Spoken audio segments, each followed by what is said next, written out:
How to install the Power BI Report Builder client for paginated reports. Begin by going to the Microsoft Download Center site.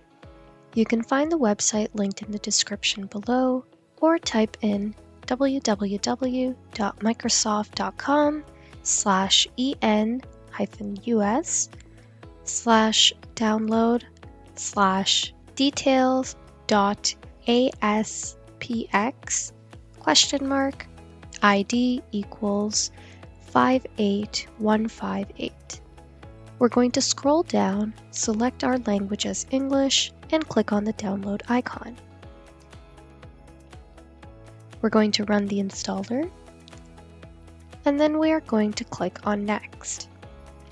Read and accept the terms in the license agreement, and then select Next.